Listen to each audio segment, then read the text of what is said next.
Welcome back to Nick Lenz's Comic Corner Classics as Non-Classic. This is episode number 981 and Doubleshot number 875.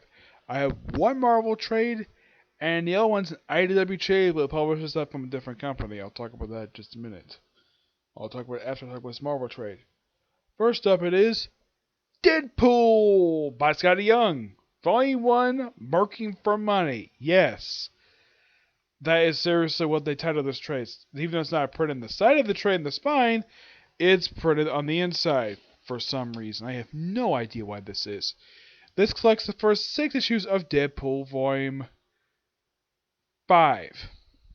Yes, Skottie Young does the writing for all the issues, and the artwork in here for the first 3 is done by Nick Cullen, Sky Hepburn, who basically is the all the rest of the Good Night issues, it's a Good Night story, and he pretty much takes over for the rest of this. There is like several different stories going here.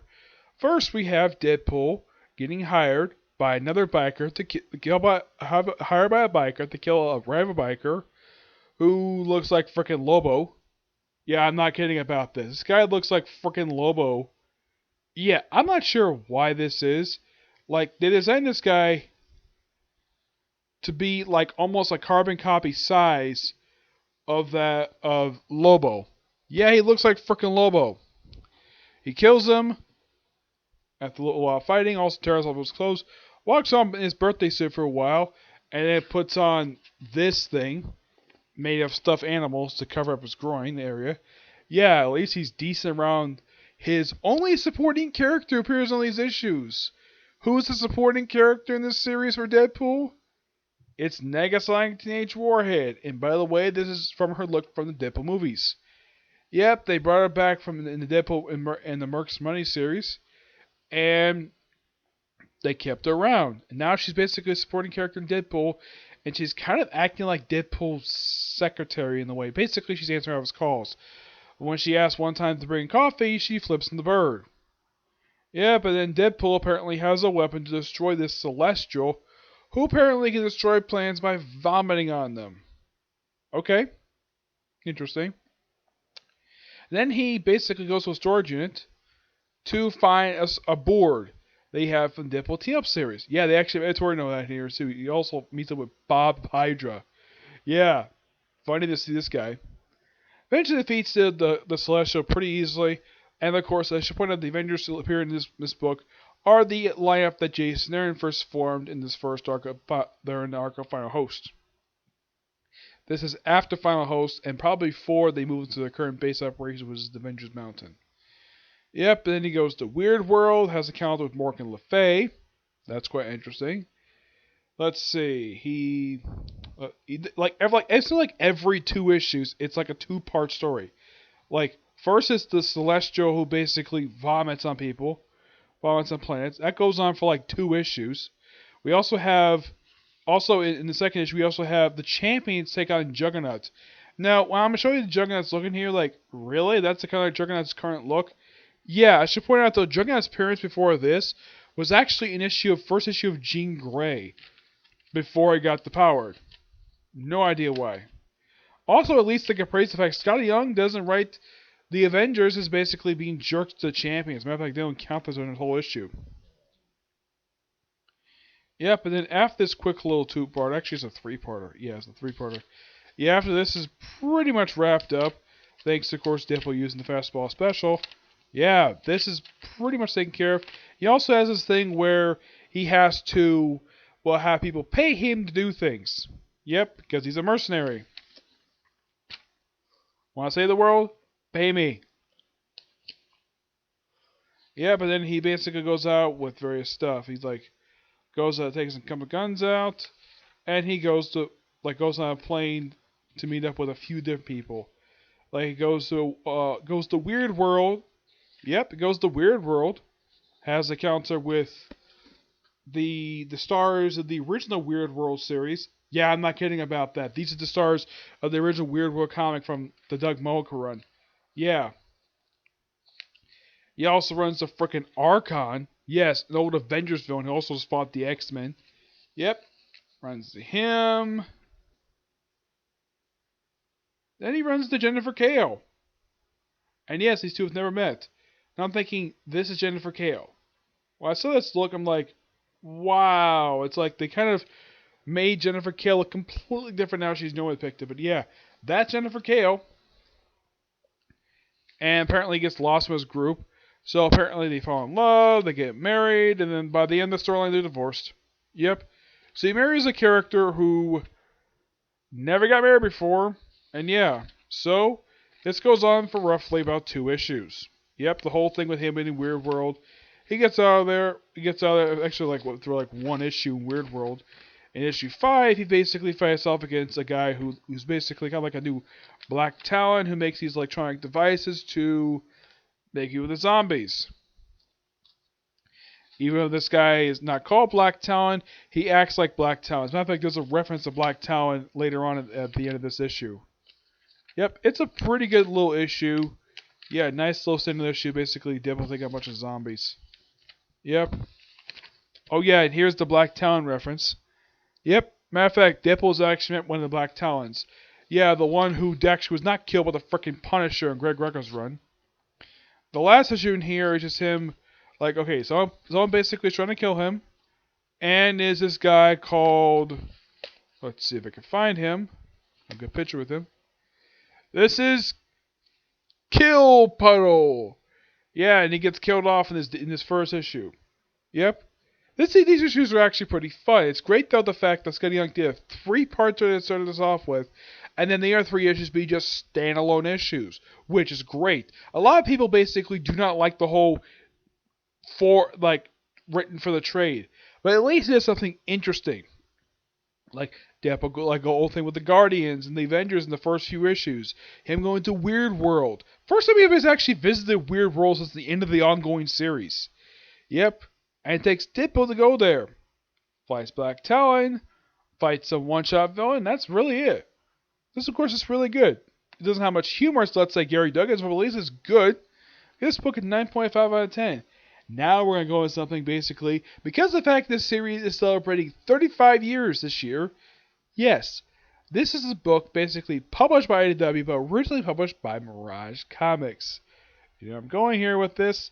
It is The Teenage Mutant Ninja Turtles Ultimate Collection, Volume 1, collecting the first 7 issues of the original comic book published back in the 80s, along with the Raphael one-shot. In the first issue, first appearance of the 4 turtles, Michelangelo, Leonardo, Donatello, and Raphael, named after the Renaissance people. Well, Leonardo da Vinci, a known painter and inventor, Michelangelo, the guy who painted the Sistine Chapel, Raphael and Donatello were sculptors. Yep. And of course, the first issue also not only the first appearance and origin, also first appearance of the Shredder and Splinter, along with the Foot, and of course the World of the Turtles. Yeah, I should point out though, in the first issue, because they did not know this was gonna be a hit, the Mirage vs. Shredder dies in the first issue of the series. Yeah, he dies. Very dumbly too. It's like, okay, let's have him basically fall off building and basically you try to use explosive to try to kill turtles, and he falls off and dies. Pick up a thing and Shredder's never up again. They do run into Foot later on, but yeah. Issue 2 is debut of Baxter Stockman, the Mousers, and April O'Neil. Now I should point out though, April O'Neil, when she first made her debut, her hair is basically straight. Starting with issue 3, and this goes on for pretty much the rest of the series.